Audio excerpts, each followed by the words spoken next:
Hai, welcome back to my channel di Ayu Ngerumpi, bukan sekedar ngerumpi biasa bareng Kak Cat. Tentunya semua orang mendambakan senyuman yang menawan, senyuman yang cantik dan juga estetik. Oleh karena itu, saat ini masalah diskolorasi gigi atau perubahan warna pada gigi menjadi masalah yang penting untuk sebagian besar orang karena dapat mempengaruhi estetika senyum.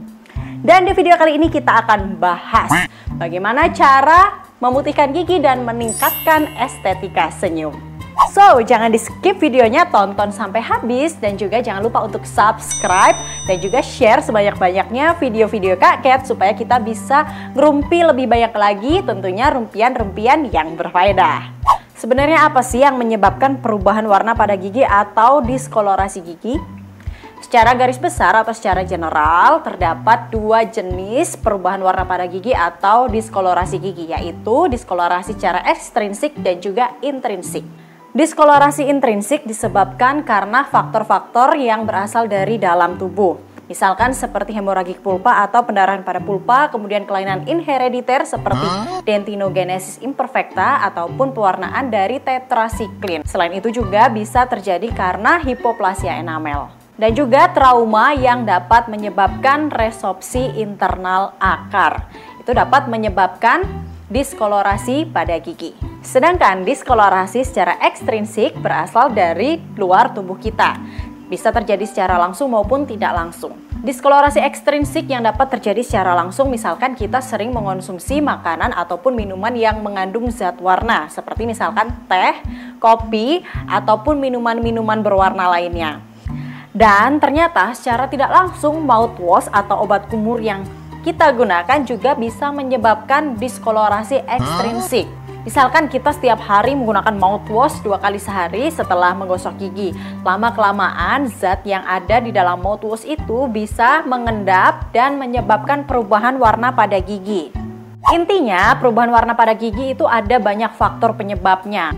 Oleh karena itu kita harus tahu apa penyebab diskolorasi gigi supaya kita bisa memilih jenis perawatan yang tepat untuk memutihkan gigi kita dan mengembalikan estetika senyuman kita. Untuk memutihkan gigi atau mencerahkan warna gigi, kita bisa melakukan perawatan yang namanya bleaching. Bleaching ini terdapat dua jenis, yaitu bleaching ekstrakoronal dan intrakoronal. Bleaching ekstrakoronal biasanya dilakukan pada gigi yang vital dan bahan bleaching diaplikasikan pada permukaan gigi. Pada bleaching intrakoronal dilakukan pada gigi yang non-vital. Nah, bahan bleachingnya dimasukkan ke dalam kamar pulpa pada gigi yang sudah dilakukan perawatan saluran akar akibat terjadi trauma dan menyebabkan pulpa atau saraf giginya mati.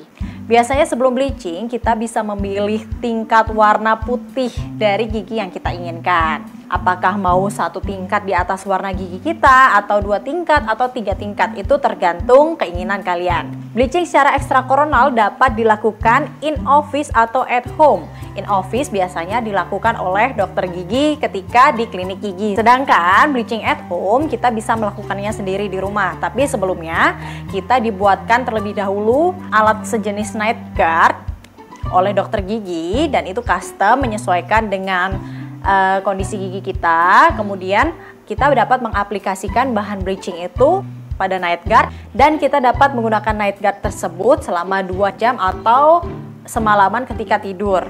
Meskipun at home bleaching atau kita bisa melakukan bleaching sendiri di rumah, tentunya harus tetap kontrol ke dokter gigi supaya kita bisa melihat perkembangan perawatannya itu seperti apa. Jadi gimana sih cara kerja bleaching? Jadi ketika melakukan bleaching, gigi kita akan diolesi dengan suatu bahan bleaching. Biasanya bahan bleaching yang digunakan adalah hidrogen peroksida atau H2O2 dengan konsentrasi 35%. Pengolesannya itu tidak cuma sekali atau 2 kali, tapi bisa berkali-kali. Dan selama pengaplikasian bahan bleaching ini, gigi kita akan terasa ngilu. Kenapa ya bisa ngilu?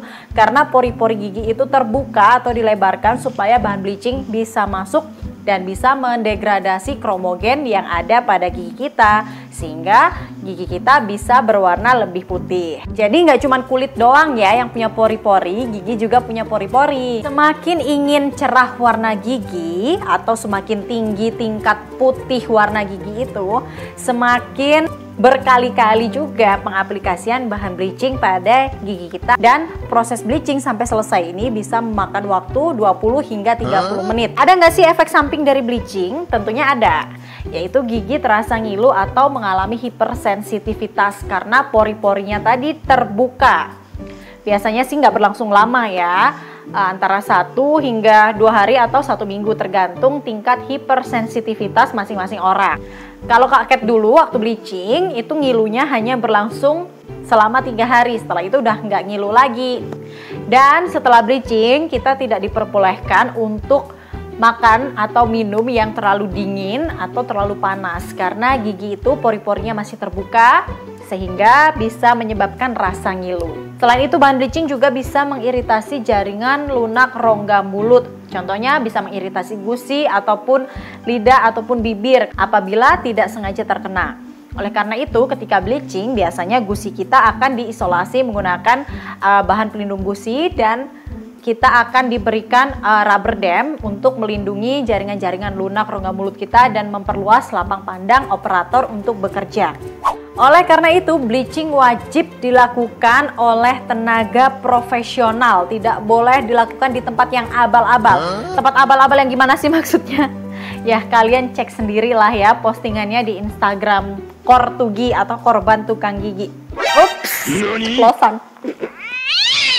Oke guys, itulah tadi hasil ngerumpi kita hari ini. Apabila kalian ingin memutihkan gigi atau melakukan bleaching, pastikan lakukan pada tenaga yang profesional atau di dokter gigi, jangan di tempat yang abal-abal. Dan apabila kalian pengen melakukan bleaching, sebaiknya konsultasi dulu ke dokter gigi supaya bisa tahu nih, apa sih penyebab perubahan warna pada gigi kalian. Setelah mengetahui penyebabnya, baru kita bisa menentukan jenis perawatan bleaching apa yang akan dilakukan.